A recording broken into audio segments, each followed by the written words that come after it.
back to the channel, everybody. Let's get after it.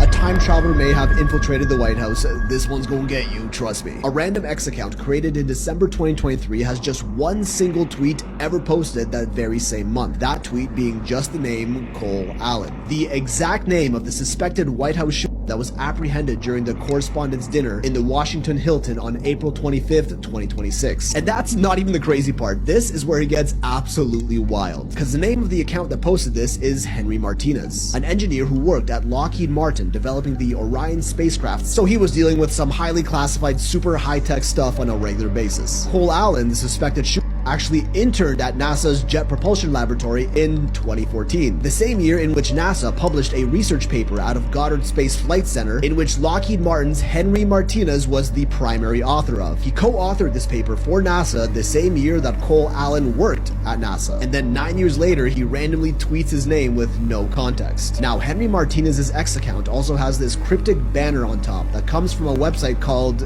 get ready for this, Time Machine. And the image is said to hold a striking resemblance to a certain event that happened in 2024.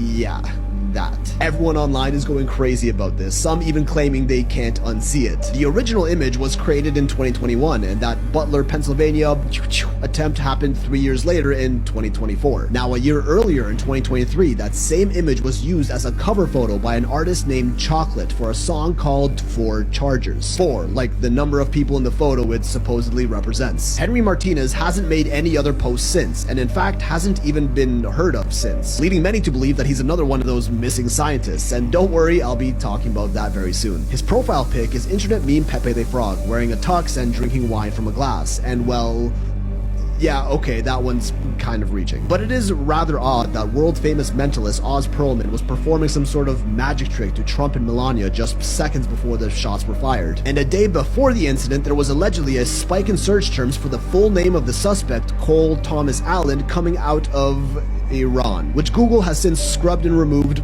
For argument's sake, let's just say these are fake. Now, the theory is that Henry Martinez was working on classified projects at Lockheed involving UAP propulsion and, well, time travel, which is why he disappeared just shortly after tweeting the name of the back in 2023, dropping us a little hint of this incident that was going to happen 3 years later. But what do you think? Why is it that every bit of news that drops these days always seems to have some sort of theory that kind of feels, I don't know, somewhat plausible? Everything that happens nowadays always has some other information that comes out shortly after implying that it was planned. That's what we keep seeing over and over again, is overwhelming evidence that basically nothing that happens, nothing that hits our mainstream news headlines happens organically. I don't know what to make of all these new details, but it certainly doesn't feel like a coincidence. And I know I've said it multiple times just in the past week, but I do not think that time travel is something we will ever figure out.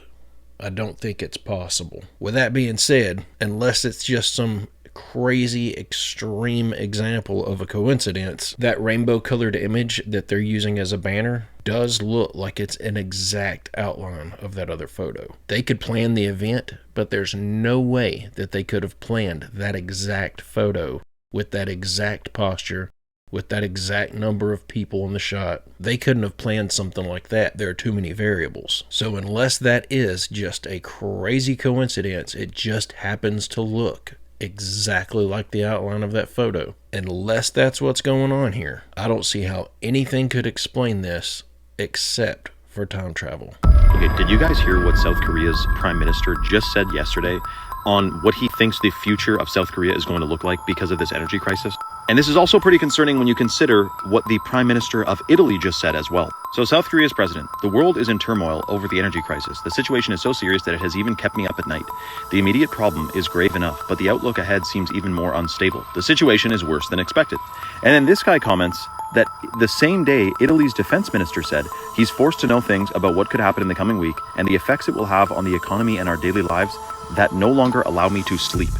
Now, to think that this would be an isolated thing that just affects South Korea or just affects Italy obviously is not the case. This is supposed to be like the biggest energy crisis of any of our lifetimes ever, perhaps the history of the world. And you may be thinking, but why don't they just do Nikola Tesla's technology and the free energy and the water-powered car stuff? Because that's not the plan. They got us totally dependent on oil, and now they're pulling the plug. is they want a new system, and to bring in the new, you got to get rid of the old. So this is all 100% planned, coordinated. It's not a coincidence, and it's not an accident. Yeah, it's looking like things are about to get really, really bad, really, really quick. And it wouldn't be that surprising if we were to find out years from now that the only reason they started this war to begin with was so they could slow down the flow of cargo. One thing everybody's got to keep in mind is when the economy shut down back in 2020, when everyone was stuck at home, barely being able to scrape by, not able to pay any of their bills, that was one of the largest transfers of wealth that humanity has ever seen throughout its entire history. When they shut the entire world's economy down, the elites made bank. And everybody needs to know they want another scenario just like that one. But this time, they want it to play out even more in their favor. So instead of just quickly crashing the economy and then trying to change it into something else, they're going to slowly burn it down over a period of time. And the whole time they're doing that, they're over here stacking up assets. And then when they crash it this time, it's going to be so bad that we have to completely change to a brand new monetary system. And once we switch over to a new currency, they're going to have all these assets to sell for the new currency. We're basically going to have a brand new dollar. And right out of the gate, these elites are going to have more than everybody else. They're going to be richer than they could possibly imagine. So if it's starting to feel like no one's pumping the brakes, no one's doing anything to try to fix any of these issues, that's most likely because nobody's doing anything to try to fix any of these issues. They want this to happen. Listen up. Single town in Pennsylvania of 7,000 planned so many data centers, it was equivalent of adding 51 Walmarts. Hyperscale data center in Utah expected to use more power than the entire state. This is getting out of control. Not only are we getting data centers put up everywhere, the U.S. Army deploys first Golden Dome Alps surveillance system to track drones over U.S. territory. Definitely not going to be used for a surveillance state. Speaking of surveillance state, Palantir Technologies is about to control the skies with AI. But this is the one I want to talk about. Trump executive order will force Americans to surrender biometric data or lose their bank accounts. Treasury Secretary Scott Bessent has confirmed that a Trump administration executive order requiring U.S. banks to verify citizenship for every customer, new and existing, is actively in process. This policy means millions of Americans will have no choice but to obtain and present a U.S. passport containing embedded biometric facial data, or risk being locked out of the banking system entirely. I don't know about y'all, but that's completely giving me Mark of the Beast vibes. Benson argued banks must fully know your customer, including legal immigration status, and declare that undocumented immigrants don't have a right to be in the banking system. Like we've been saying for a while now, they are going to use this immigration thing to push a surveillance state. And guess what they're doing? They're using immigration to push a surveillance state. So this is about banks, right? We all know what smart dust is, right? It's a network of wireless microscopic sensors, and they range from a coin's size down to a grain of sand. They don't use plugs, they eat ambient energy, light, heat, or simple vibration. What is the goal of smart dust?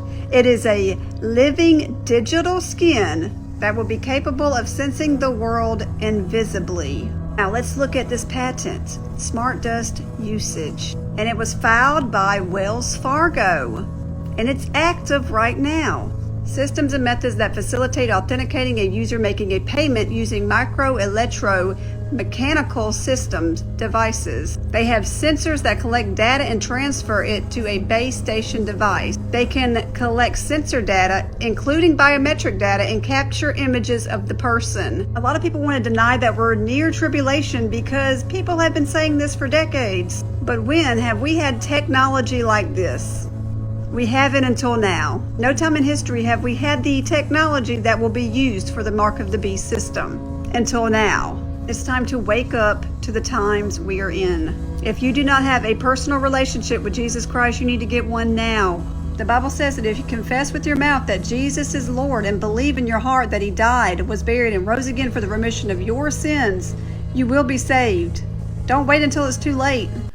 This might sound like an absolutely crazy idea, but hear me out. What if this smart dust was mixed in with all of these chemicals that they're spraying in the atmosphere whenever they do all of this chemtrail nonsense? And so they've got this stuff basically everywhere already. But then when they tried to use it for tracking purposes, they realized All we can really do is map the surface of the Earth. But if there's something on that surface that's moving about and it doesn't have any smart dust on it, they aren't going to be able to see that. They might be able to detect that something is interacting with the smart dust that's in the area, like picking up footprints or something like that. But unless an individual is covered with smart dust, I don't think they're going to be able to see them. So what if that was one of the points of the jab? Internal smart dust. Now everyone who has had that will be trackable. I wonder if they were just giving everyone smart dust. What do y'all think? And I'm not suggesting that this would have been the only reason for rolling that out. There is ample evidence to show the real major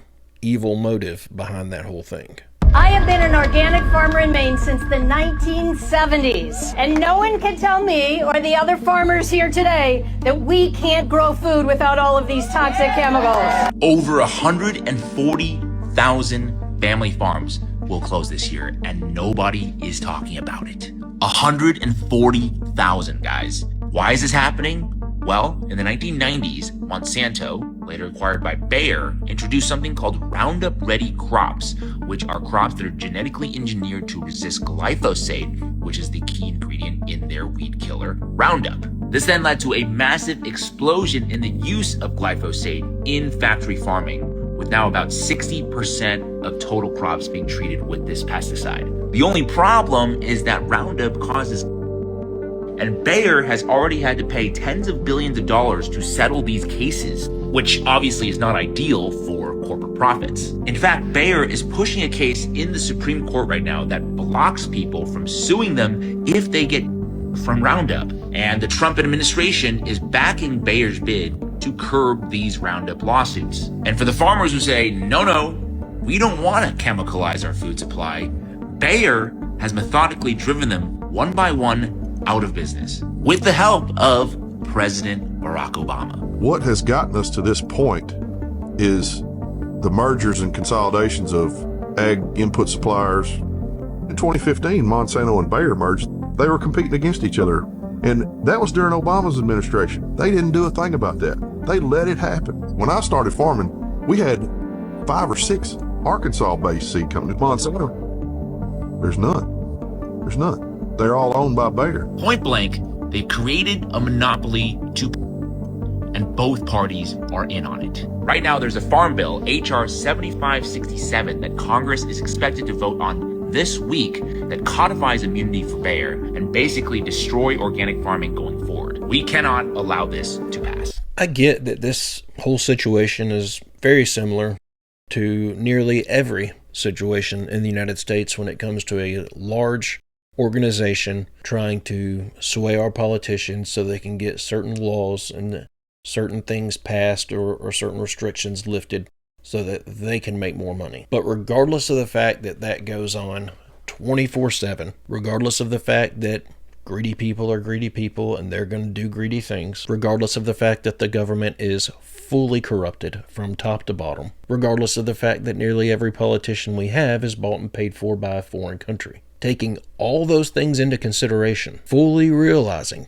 that the people in charge do not care about the people they've been put in charge of. This is still so unbelievably ignorant, it is mind-blowing. It should be common sense that the one thing you do not start injecting corruption into if you're going to be a corrupt government, the one thing that you actually run like it should be run is the food supply. Because literally nothing else matters if you get that wrong. You could literally completely redo all of your infrastructure, sign a peace treaty with every country that's ever so much as rolled their eyes at you. You could even solve homelessness, and none of it would make a difference. None of that's going to matter if your entire population starves to death, which I get falls right in line with their goals, and I get that it's not really going to have an impact on them because they're getting their food from alternate sources. But they've messed up our food supply so bad at this point that it wouldn't surprise me if we start seeing people starve to death with a full belly. There's just no nutrients in most of our food. We're going to reach the point before long where everything on the grocery store shelves has the nutritional value equivalent to a piece of cardboard.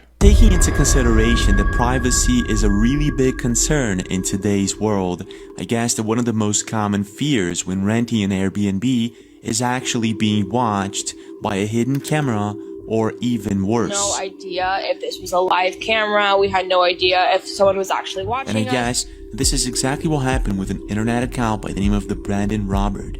He was staying at an Airbnb with his girlfriend, and it was late at night, and they were changing channels on the television when all of a sudden this happens. We're staying at an Airbnb, and we're flipping through the channels. What is that? Is that ours? It hasn't moved. We're too scared to get up. Is it our toilet?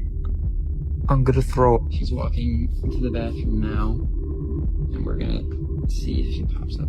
At this point, they do what anyone would do. They head over to the bathroom to test if this was indeed a hidden camera in their bathroom, and this is what happens. Are you in there? Stop, you can see me? Babe! I think it's coming from there. There's like vents. It has to be that because it's right above. Alright, we'll open it.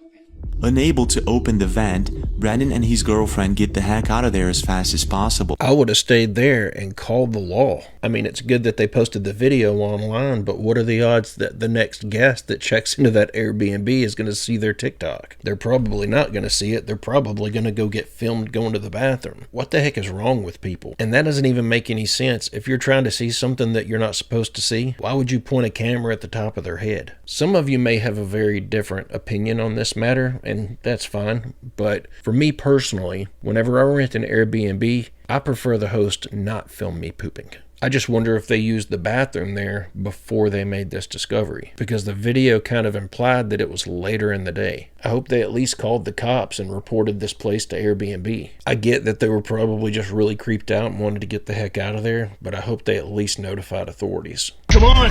No! Now imagine there was an emergency outside the truck, an accident, something terrible on the ranch with a chainsaw. And I jump in this truck, but the truck, it won't shift into drive. Why? Because the cameras and sensors inside this cab won't let it shift, because it detects my eyes are big, there's a lot of emotion, there's some panic, and it doesn't feel that I'm fit to drive. Now that's not science fiction, that is happening because Ford just filed the patents. Ford actually has a series of patents down at the U.S. Patent and Trade Office that deal with the sensors and cameras inside the cab of their truck. And if the sensors in that truck determine that you're not fit to drive, that truck will not actually shift from park to drive. Now, they already have a system called telematics, and that's where they can actually pull up cameras in real time inside the cab of their fleet vehicles. Now, they actually market this to insurance companies, because the truth is, this is really about who owns the data and who owns the liability. Now, your name might actually be on the title of this truck, and you may have paid for it, but you don't own it. Now, Ford didn't file just one patent. They filed a stack of them, all within months of each other. Are you sitting down? Get this. This Ford technology patent doesn't just watch you, this one puts you in jail. Ford filed a patent, serial number 0104469, where the system takes your biometric data, your face, your iris, and your fingerprint, and it runs it through a criminal database in real time. While you're sitting in your own truck, think about what that means. You wake up one morning, you walk out to your driveway, you climb into a vehicle with your name on the title, on property with your name on the deed, and before you go anywhere, before you've done a single thing wrong, your truck is already running your face through a law enforcement database. Ford's own patent language describes this as potentially useful for police. They wrote that. Ford wrote that into the patent application. So the question isn't whether this technology can be abused. Ford already told you who it's for. You just didn't know that you were buying a cop car. This is infuriating. What the heck are they thinking? It's bad enough that when I was 18 years old, I could have literally purchased a house for what they are asking for a brand new F-150 now. Literally. The first house I ever closed on was whenever I was 20, and it was $65,000. Who wants to be constantly surveilled by a vehicle that you spent $60,000 or $70,000 on? All they're going to do is lose a lot of customers. And I get that most vehicle manufacturers are moving in this direction, but I have a feeling after this is all said and done, after they roll out their game plan on how to not sell a vehicle, I think all these other car manufacturers are going to see the pushback against Ford from the public, and they're going to start pumping the brakes. If they don't, I think it is real possible that the used car market and the new car market swap places. You're going to have people paying more money for a good used car than for a new one, because the new ones are going to have features that nobody wants and nobody is willing to pay for. You cannot expect people to pay money for things that they then have to put up with. That makes no sense. The whole idea of these big wars is a joke. It's a setup, it's a game that's played to play off the opposites against each other in the hopes of synthesizing a new world order where we all kind of synthesize. That's why Democrat and Republican is a joke, because what they ultimately want is a racist society. They're very racist, and they're interested in a new world order which is run by a Luciferian philosophy. Now, this is very disturbing sounding stuff, but they've been persecuted for thousands and thousands of years by various people. Nobody persecuted them as badly as the Roman government through the Catholic Christian Church. They were tortured, they were killed, so they came to the natural conclusion, you can understand anybody would have done this under the circumstances. What do you think they would choose? They would say, okay, whatever God these guys think is God, that's not the right one, because he's stringing us out on the rack, he's torturing us, he's killing us. Therefore, whoever the Christian Church says is the bad guy is the good guy. Okay, wait a minute. Lucifer is the brightest light, the brightest angel in heaven, right? And he's the one that got tossed out of heaven. Well, maybe he got tossed out of heaven because he was too cool, right? Because everybody else in there was a bunch of corrupt shysters. Well, this is actually what the most powerful people in the world think. And they are a fundamentalist religion just like any of the others. They still believe this weird stuff. They follow these teachings. They actually buy into. And that's just barely scratching the surface of what these people believe in. They actually think they're going to be rewarded for their bad deeds by getting to have an everlasting party whenever they get to the afterlife. They don't think they're going to a lake of fire to burn for all of eternity. They think they're going to the after party, a place where you get to be as sick and twisted and demented as you want to for all of eternity and do whatever you want, and there are no consequences. But the main reason I put this clip in here is because I made a comment a couple days back about how, from everything that I've seen from David Wilcock up to that point, just didn't seem like a guy who was genuinely interested in the truth, and didn't seem like he was genuinely trying to enlighten people, but come across as kind of manipulative, came across as kind of dishonest. And honestly, I may be a bit biased because I do disagree with his take on a lot of the subject matter that he was going over in a lot of the videos that I was watching of him. But after watching this, it does look like he was well studied and knew likely what was actually going on, or at the very least had a really good idea about what was going on. I just don't understand why, if he knew about all this, he would start misleading people and trying to get them to believe in these blue aliens and stuff like he was doing several years ago. An idea that he later scrapped because, quote, no one was buying it. But of course, it is possible for someone to lie and tell you the truth all in the same breath. What I have never heard anyone talk about is sapient tech. And that's what I'm worried about, because sapience isn't just human conversation.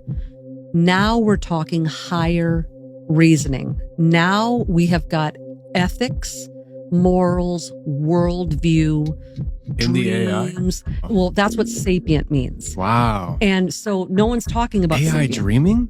Well, like I said, I've never heard anyone say sapient tech. Everyone's just saying sentient tech. But you're saying the next level is this. I'm saying, wow. I think that's the ASI minus the A. When you start communicating with alleged chatbots, some people will have done this. They go onto ChatGPT and they want to get into this big theological argument with them. With who? With the chatbot. And so they'll type in a biblical question and they'll usually get a kind of a new agey answer.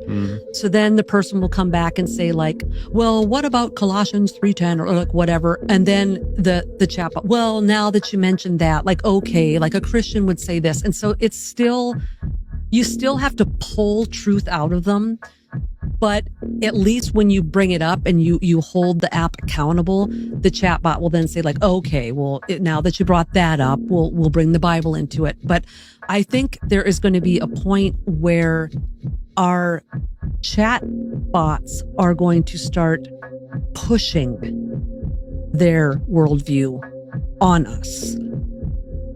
And if we're in a habit of trusting the response and answer of the AI, one, we may not even detect it. Two, even worse probably, is if we detect it, but we don't have this self ability any longer to think on our own and actually know what we believe outside of what we're being told by this superhuman intelligence. Yes. Who we have great amounts of respect for because they're so much smarter than we are. And they're talking like humans, so we're building a relationship with them and we don't even know it. Mm-hmm.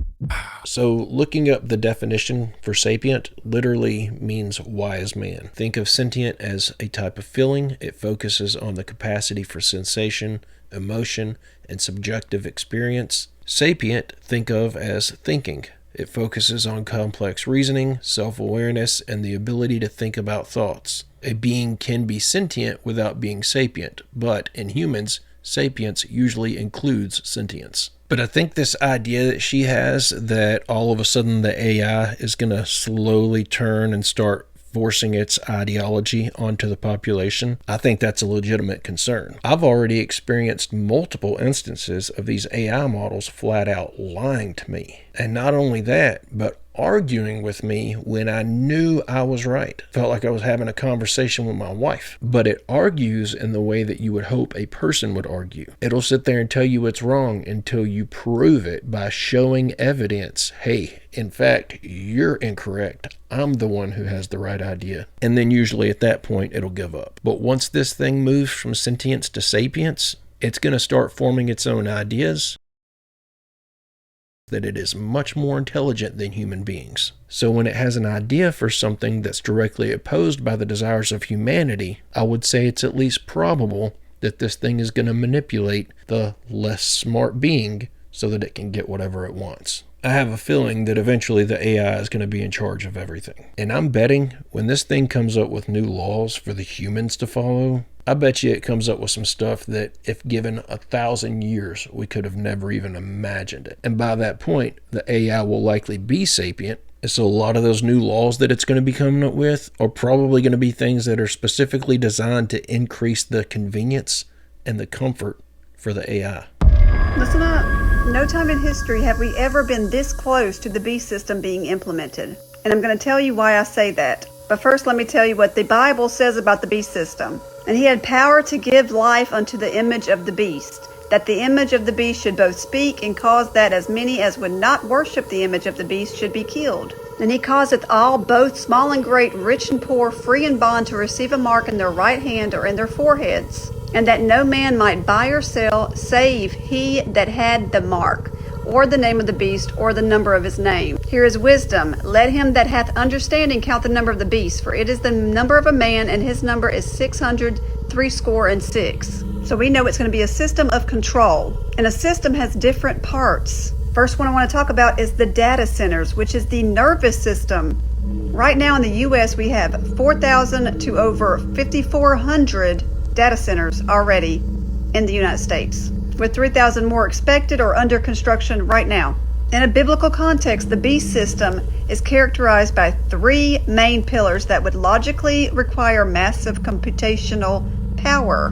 Number one, universal surveillance. 2, economic control. And 3, centralized enforcement. Let's talk about universal surveillance. Palantir, that has embedded itself into every sector of our government. From the military to USDA to FAA, the IRS, everything. It's also about to control our skies with AI. Also, Palantir Inc.'s deal with USDA to manage farmland and control America's agriculture data, taking over the nation's food supply, because they have to be able to control the food as well. Remember, you won't be able to buy or sell. That includes food, which brings us to the second pillar, economic control. The Bible says that those who are here will not be able to buy or sell, which will be implemented by a worldwide cashless, permission-based economy, which is going to require a 100% uptime digital ledger. It's going to take a lot of data. The next pillar is centralized enforcement. Managing a worldwide population is going to take a lot of data and use algorithms to flag dissent or non-compliance. With this system, it's going to have several key components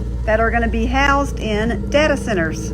First is cloud computing, which is the power over all the nations and tribes. Artificial intelligence, which is the image of the beast. And biometric databases, which will be used for the mark in the forehead or the right hand. It will literally be like an electronic cage.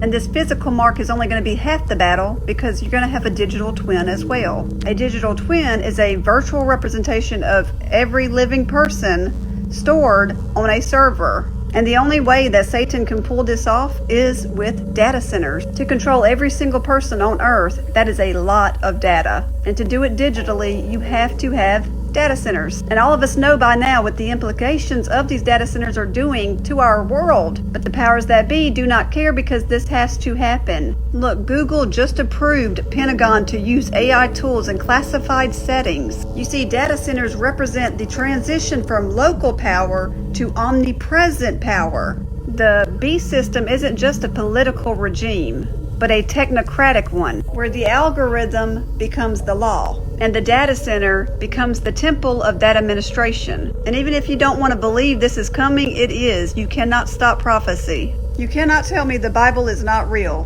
when we are literally seeing what was written thousands of years ago happening right now.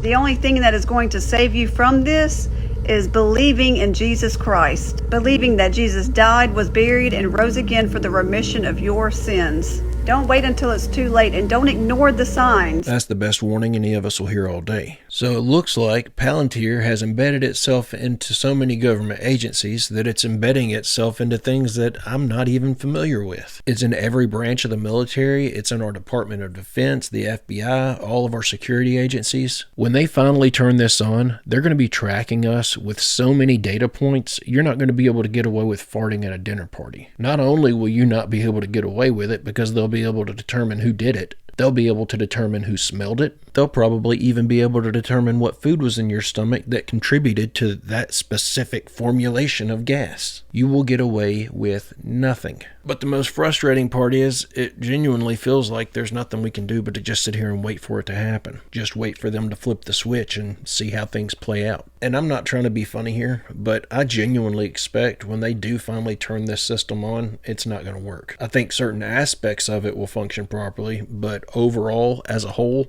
I don't think it's going to do what they expect it to do. And my reasoning for that, it's the federal government. When's the last time you've seen them pull off anything successfully and it worked exactly how they intended it to work? These people are incompetent. So certain aspects of this system are going to work, but we'll find flaws in it. We'll find workarounds. We'll find ways to hack the system, so to speak. We will find ways to exercise our freedoms. But guys and gals, I'm going to go ahead and end the video right there. I hope you enjoyed these clips we watched together today. God willing, I'll be back tomorrow with another one. I hope you come back to join me. Don't forget to leave a like and don't forget to drop a comment below the video to increase the odds of my next upload showing up in your YouTube feed. But guys and gals, I hope everyone has a great, safe, fantastic rest of your day, and I will see you all in the next one.